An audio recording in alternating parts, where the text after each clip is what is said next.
billionaire thought his son was safe, until one brave black girl changed everything in 30 seconds.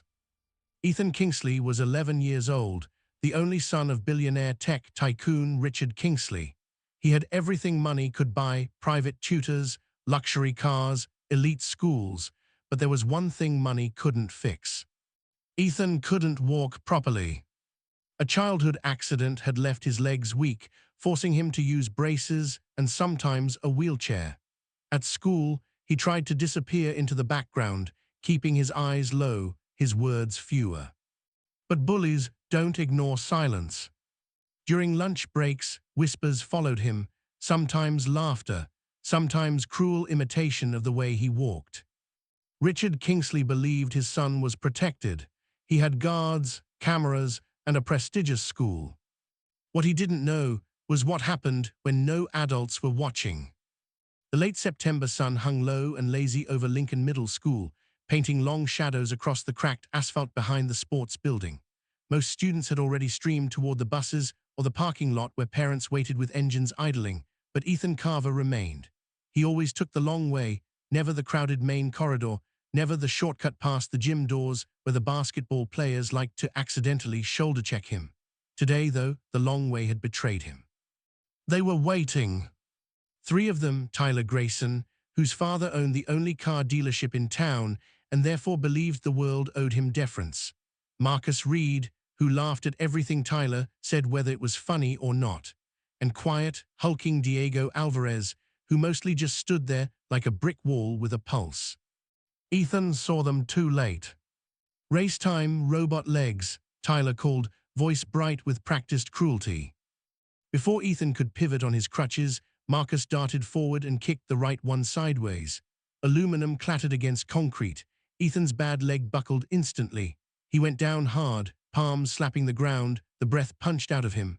The crutches skittered away like frightened animals.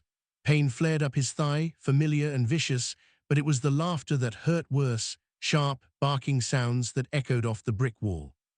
"Get up, cyborg," Tyler said, stepping closer. "Or should we carry you, princess style?" Ethan clenched his jaw so tight his teeth ached. He pushed himself up on shaking arms, refusing to let them see tears. He'd learned that lesson in 4th grade: tears only fed them. That was when the voice sliced through the noise like a clean knife. "Pick on someone your own size." 3 heads turned at once. She stood at the corner of the building, half in sunlight, half in shadow. A black girl, maybe 13, maybe a little younger. Her navy school hoodie was faded at the elbows, the zipper broken so it hung open like a cape. Her backpack sagged on one shoulder, patched in 3 different places with mismatched fabric scraps. Her sneakers, once white, now gray with age, were laced unevenly. And yet there was something about the way she stood, feet planted, chin level, shoulders squared. She looked small next to the boys, but she did not look fragile. Tyler snorted. "This doesn't concern you, new girl." "Does when I see it," she answered. Her voice was low, steady, not loud, not scared, just certain. Marcus laughed again, but it sounded thinner this time. "You gonna fight all 3 of us, by yourself?" "I don't need to fight," she said. "I just need to stand here. Teachers are 30 yards that way." She jerked her head toward the soccer field where Ms. Delgado and Mr. Patel were still packing up equipment after practice. "You really want to explain why a kid with crutches is on the ground and you 3 are circling him like vultures?" Diego shifted his weight. He glanced toward the field. Tyler's smirk faltered for half a second. "You don't even know him." "Don't need to. I know cowards when I see them." She took one deliberate step forward, placing herself directly between Ethan and the boys. "Cowards feel strong when they hurt someone who can't run, real strong when there's 3 of them and one kid who can't even stand up straight." The air changed. It wasn't that she threatened them with fists or curses. It was the absolute lack of retreat in her eyes. She wasn't asking permission to interfere. She wasn't apologizing for existing in their space. She simply refused to look away. Tyler tried to recover. "Whatever, you're weird." He spat on the ground, more theater than anger, and jerked his chin at the others. "Let's go, she's not worth it."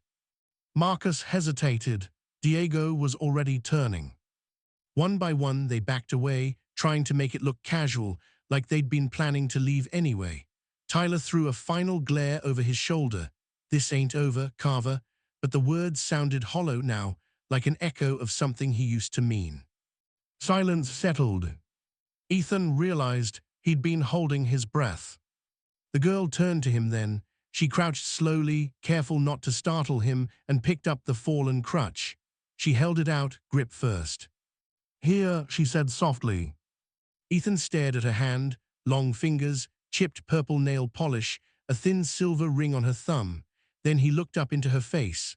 Her eyes were very dark, very calm. There was a small scar just above her left eyebrow, shaped like a tiny crescent moon. He took the crutch, his fingers brushed hers, they were warm. She offered the second one next, then stepped back so he had room to pull himself upright. It took 2 tries, his leg was screaming, but she didn't rush him, didn't offer to help more than he wanted. When he was finally standing, crooked but vertical, she gave him the smallest, softest smile. "My name's Amara," she said. "Amara Okoye, I just transferred here last week." "Ethan," he managed, his throat felt raw. "Ethan Carver." "I know," she tilted her head. "People talk, I listen." He swallowed. You didn't have to do that." "Yeah, I did," she shrugged one shoulder. "My mom says the world gets worse when good people decide to look the other way. I'm not trying to make the world worse." Ethan didn't know what to say to that. No one had ever spoken to him like he was worth defending. Not since the accident, not since the hospital, not since the doctors started using words like permanent and prosthetic candidate and you'll adjust. Amara glanced toward the parking lot. "Your ride here." "Bus, I miss it most days on purpose, quieter that way." She nodded like she understood more than he'd said. "Want company to the next one? There's another in 20 minutes. He blinked. "You don't have to." "I know," that small smile again, "but I want to." They walked slowly. Ethan hated how loud his crutches sounded against the pavement, how each swing made his shoulders ache, how every third step sent a fresh spike up his spine. Amara didn't comment on any of it. She just matched his pace without making it obvious. After a while he asked, very quietly, "Why'd you really step in?" She thought about it for several heartbeats. "Because when I was 7, she said at last, "my little brother got jumped after school, 3 older boys. They took his backpack, his shoes, his glasses, broke the frames. He came home crying so hard he couldn't breathe. I was too small to stop them then. I'm still too small now, probably." She looked sideways at him. "But I'm not too small to try anymore." Ethan felt something hot and tight behind his ribs. They reached the bus shelter. The bench was tagged with faded marker. Amara sat down anyway. After a moment, Ethan lowered himself beside her, crutches propped between his knees. "You're not scared of them?" he asked. "I'm scared of lots of things," she admitted. "Spiders, thunder, failing algebra, but scared of bullies." She shook her head. "Nah, they're loud because they're empty. Once you figure that out, they lose most of their power." The bus turned the corner, brakes squealing. Amara stood first. "This one yours?" "Yeah." She waited until he was ready, then walked with him to the open door. "Hey, Ethan," she said just before he stepped up. He turned. "You don't deserve that," she told him, voice quiet but fierce. "Not today, not any day, okay." He couldn't speak. He just nodded once, sharp and quick. Amara smiled, really smiled this time, showing the tiny gap between her front teeth, and lifted her hand in a small wave. "See you tomorrow, robot legs." The nickname should have strung. Coming from her, it didn't. The bus doors hissed shut. Ethan watched through the dirty window as she stood there, backpack slipping off one shoulder, until the bus turned and she disappeared behind the curve of the road. He pressed his forehead against the cool glass. For the first time in almost 2 years, his heart was pounding, not from pain, not from fear, but from something unfamiliar and bright and terrifying. Hope. Richard Kingsley never parked in the visitor lot. He never needed to. The black Range Rover Vila glided past the faded, faculty-only sign like it belonged there, eased into the shadow of the maintenance shed, and went silent. Tinted windows, no bumper stickers, no visible company logo, just quiet, expensive anonymity. He had told the office he was coming to deliver Ethan's forgotten lunch: turkey on rye, apple slices, a thermos of chicken noodle soup, because Ethan still got cold easily, even in late September. The secretary had smiled the way people smile at men who wear $1,000 watches and speak in calm, measured sentences. She hadn't asked questions. Richard stepped out, wearing the charcoal overcoat he usually saved for board meetings. The wind tugged at the hem. He carried the brown paper bag in his left hand, the way a man might carry something fragile. He didn't intend to watch from behind the building. He simply wanted to see Ethan's face when the boy realized his father had come in the middle of a school day. A small victory, a reminder that someone still showed up. Instead, he saw this: his son on the ground, crutches scattered like broken wings. 3 boys circling, laughter sharp as broken glass. And then a girl. Small, steady, stepping forward without hesitation, placing her body between Ethan and the threat like it was the most natural thing in the world. Richard froze behind the corner of the brick wall, half hidden by a dumpster that smelled faintly of old lunches and wet cardboard. He heard every word. Pick on someone your own size. Does when I see it. Cowards feel strong when they hurt someone who can't run. The boys hesitated, backed away, tried to save face with parting shots that sounded smaller each time. And when they were gone, the girl didn't gloat. She didn't demand thanks. She simply crouched, handed Ethan his crutches, spoke quietly, smiled. Richard watched his son look at her the way he used to look at fireworks when he was 6, wide-eyed, wondering, afraid to blink in case it vanished. Then they walked away together toward the bus shelter, the girl matching Ethan's uneven gait without ever making it obvious she was doing so. Richard stayed where he was until the bell rang and the campus emptied. Only then did he walk back to the car, the lunch bag still clutched in his hand, untouched. He didn't give it to Ethan that day. He couldn't. That night, the Kingsley house was too quiet. The dining room chandelier threw perfect geometric patterns across the walnut table. Elena had already gone to bed, migraine again. The housekeeper had left hours earlier. Richard sat alone in the leather armchair by the study window, a glass of Macallan untouched on the side table. He kept seeing it. Not just the fall, not just the laughter. The girl. The way she had stepped in front of his son like a human shield, unarmed, unafraid, unapologetic. No one else had. Not the security guard who was supposed to patrol the perimeter. Not the teachers who were 30 yards away, folding soccer nets. Not him. All his money, all his influence. The private physical therapy sessions, the custom braces, the best orthopedic surgeon on the East Coast, the trust fund already set aside for whatever future Ethan might choose. And still, his son had ended up on the ground behind a sports building while 3 boys laughed. And a 13-year-old girl had been the only one who cared enough to stop it. Richard pressed the heels of his hands into his eyes until he saw stars. Shame tasted like copper. He had told himself he was protecting Ethan by staying distant, by working late, by letting Elena handle the day-to-day, by paying for everything instead of being there. He had convinced himself that power was presence enough. He had been wrong. He opened his laptop. First, he searched the school directory. No Amara, new transfer, she'd said, probably not yet in the system. He called the head of security at the firm, quiet, after hours, asked for a favor. 10 minutes later, he had the name, Amara Okoye, mother, Dr. Nia Okoye, pediatric neurologist, recently relocated from Baltimore. Father, deceased. Address, the Garden Court Apartments on Maple, 3rd floor. Richard stared at the screen a long time. Then he opened a new document and began to type. Not a check, not a donation, not a scholarship application. A plan. He wrote for hours. By 3:17 a.m., The document was 7 pages long. It began with the school.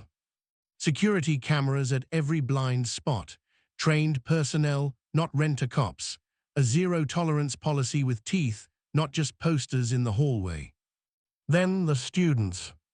Peer mediation training, anti-bullying curriculum that actually worked, not the feel-good assemblies that made everyone roll their eyes. Mentorship programs pairing older kids with younger ones who needed someone in their corner. Then Ethan. A private evaluation, not to fix him, but to listen, to ask what he needed, to give him tools, not just crutches. And finally, the girl. Amara. He didn't know how to repay courage like that. Money felt cheap.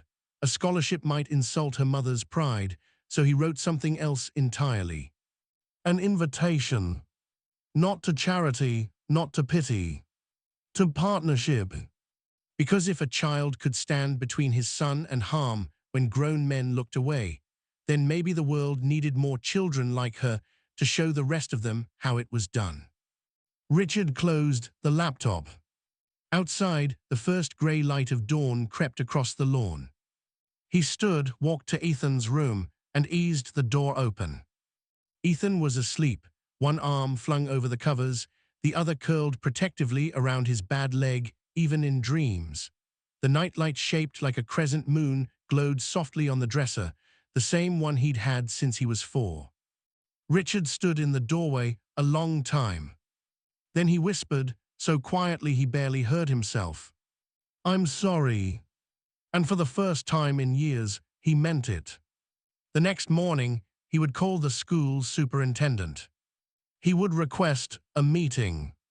He would begin.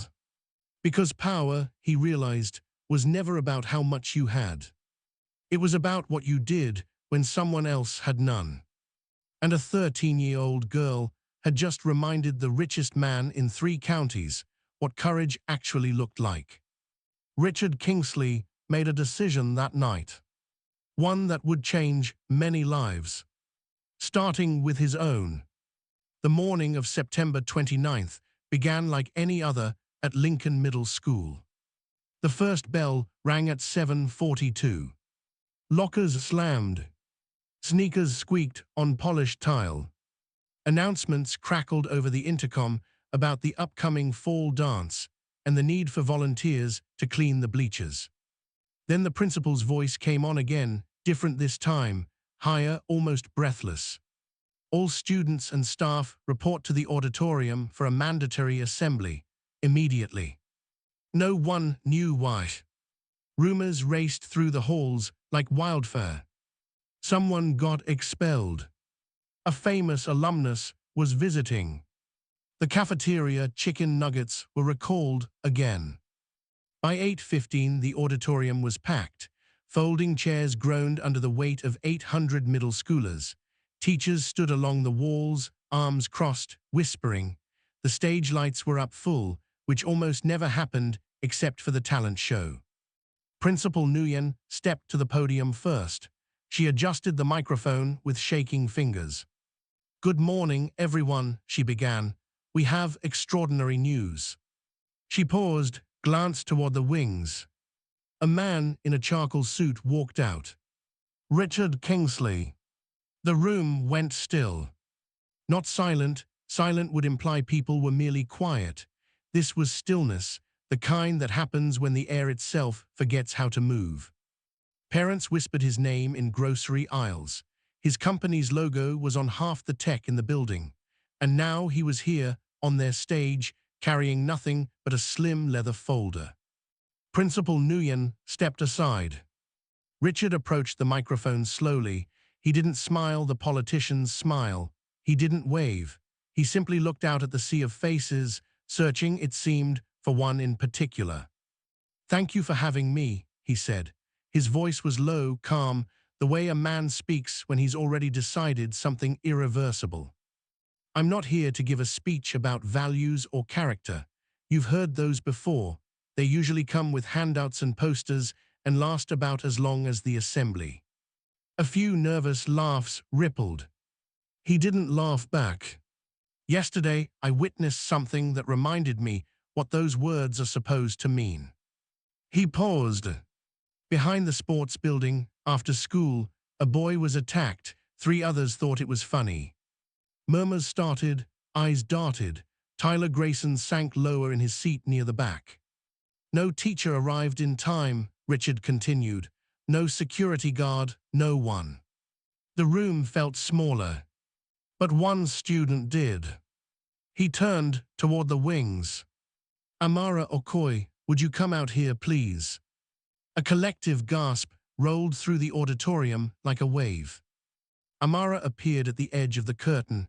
She wore the same faded navy hoodie, the same uneven laces. Her backpack hung off one shoulder. She looked very small under the bright lights. She didn't move. Principal Nguyen smiled encouragingly. It's okay, Amara. Amara took one step, then another.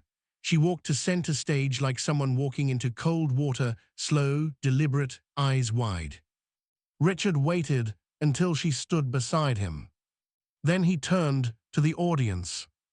This young woman placed herself between a boy who couldn't defend himself and 3 who thought they could do whatever they wanted. She didn't threaten, she didn't curse. She simply refused to look away. He looked down at her. And because of that moment, I'm making a commitment to this school.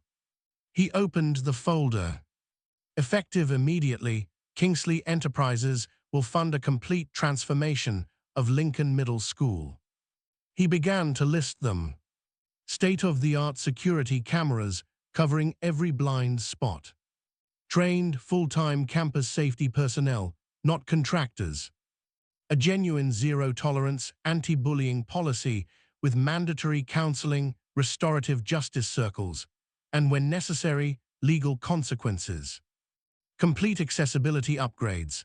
New ramps, automatic doors, updated restrooms, elevators in both wings, and adaptive PE equipment.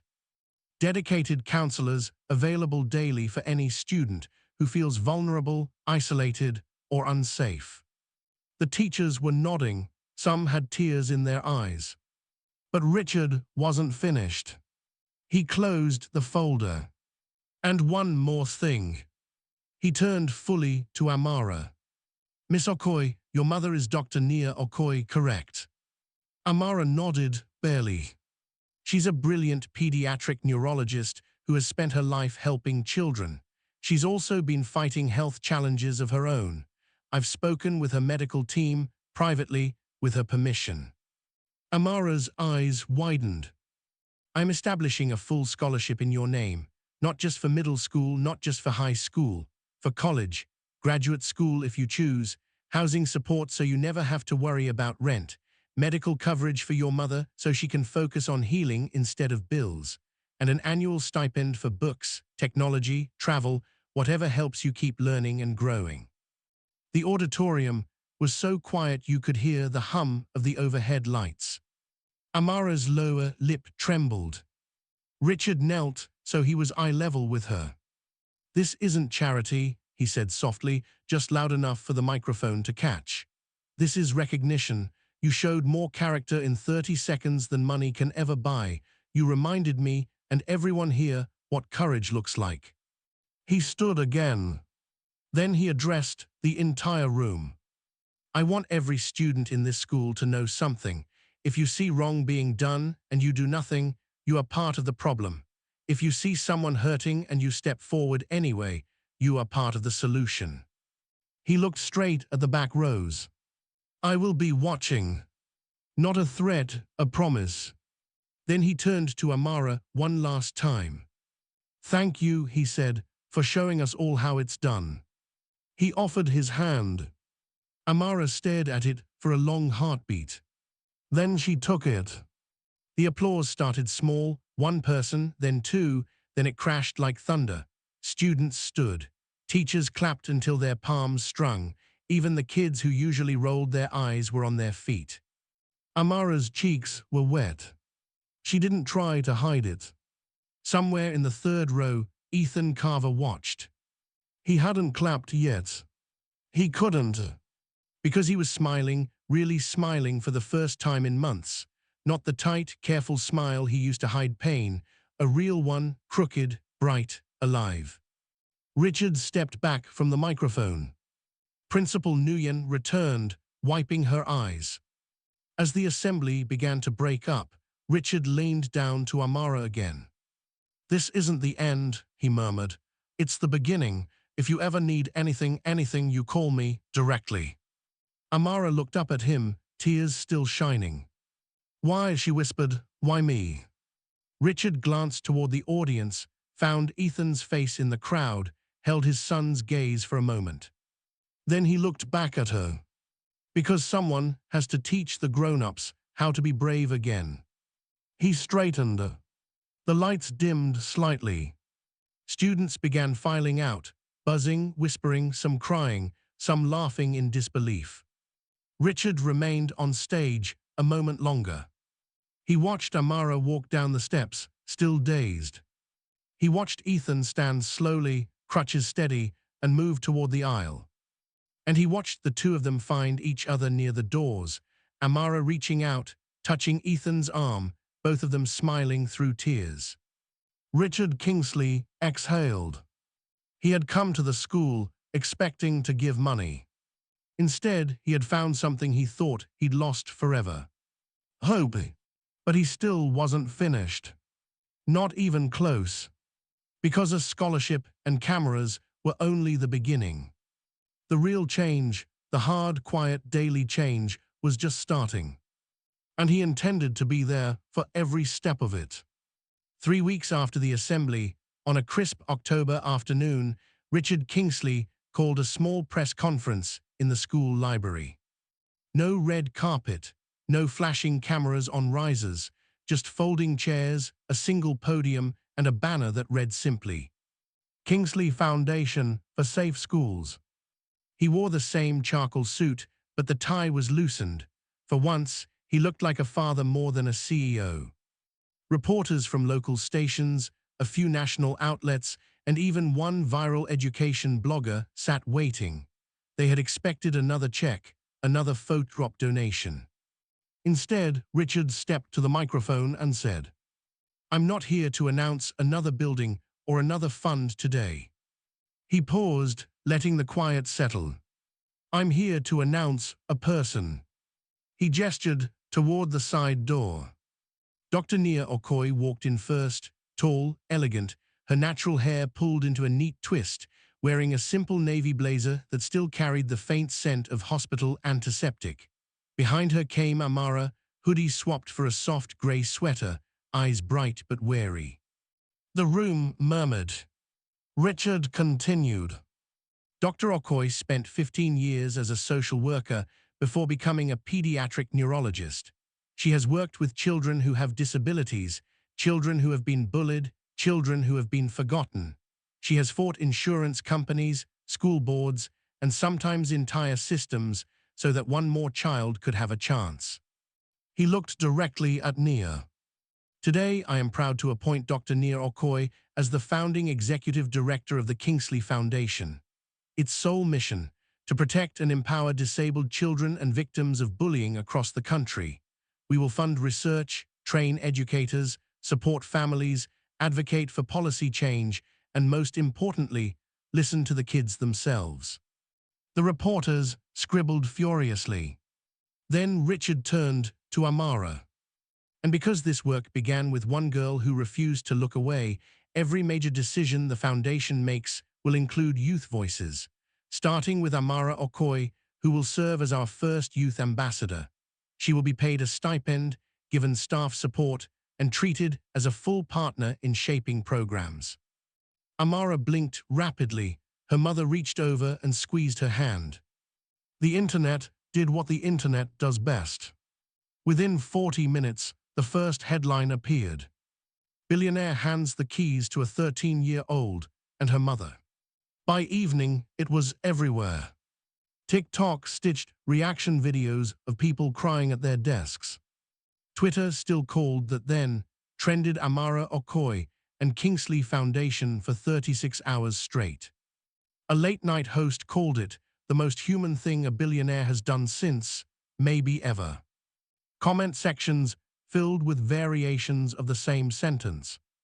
This is what real change looks like. But the loudest noise happened in the quietest place. The Kingsley house, late November, Saturday evening, snow beginning to dust the windows. Ethan's bedroom had changed little since the accident. Same posters of old sci-fi movies, same shelf of robotics kits he hadn't touched in years.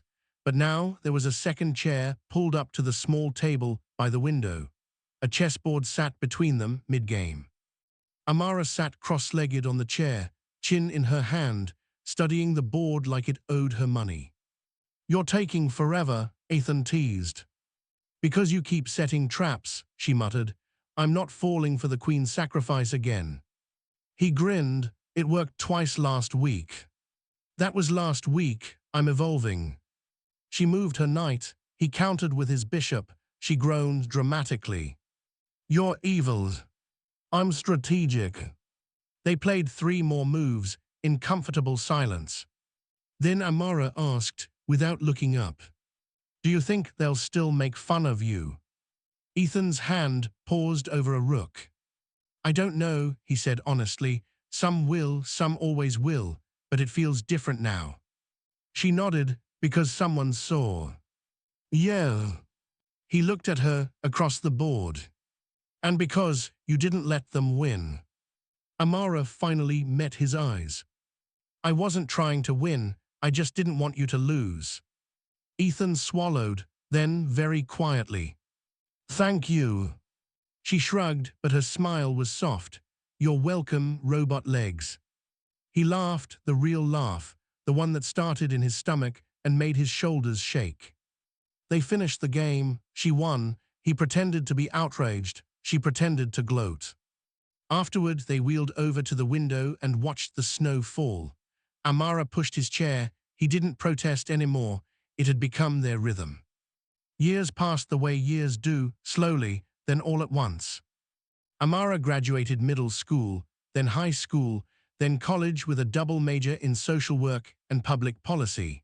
She spoke at conferences, testified before committees, launched a national peer support network for kids with disabilities. Ethan discovered he loved engineering after all, not to fix himself, but to build things that made the world more accessible. He designed a lightweight, modular crutch system that won a National Youth Innovation Award. He walked across the stage to accept it, slowly, carefully, proudly. Richard Kingsley stepped back from the spotlight. The foundation grew under Nia's leadership, quiet, steady, effective. He attended meetings, signed checks, but mostly he listened. One evening, 15 years after that day behind the sports building, a documentary crew sat with Richard in his study. The interviewer asked the question everyone always asked. "What changed your life the most?" Richard looked past the camera, out the window where snow was falling again. He thought of the girl who had stood like a shield, of the son who had learned to smile again, of the wife who had forgiven him in small, daily ways, of the woman who had turned pain into purpose. Then he answered, voice low and certain, "I didn't save that girl. She saved my son. And my son saved me." The interviewer waited, expecting more. Richard smiled, small, real. "Sometimes," he said, "the smallest voice creates the loudest change." Outside, the snow kept falling. Inside, on the mantel, there was a single framed photograph. 3 people standing together on a stage. A girl with a crescent moon scar above her eye. A boy leaning on a single crutch. A man who had finally learned to look up instead of away. They were smiling. And somewhere, in the space between them, courage had learned how to grow roots.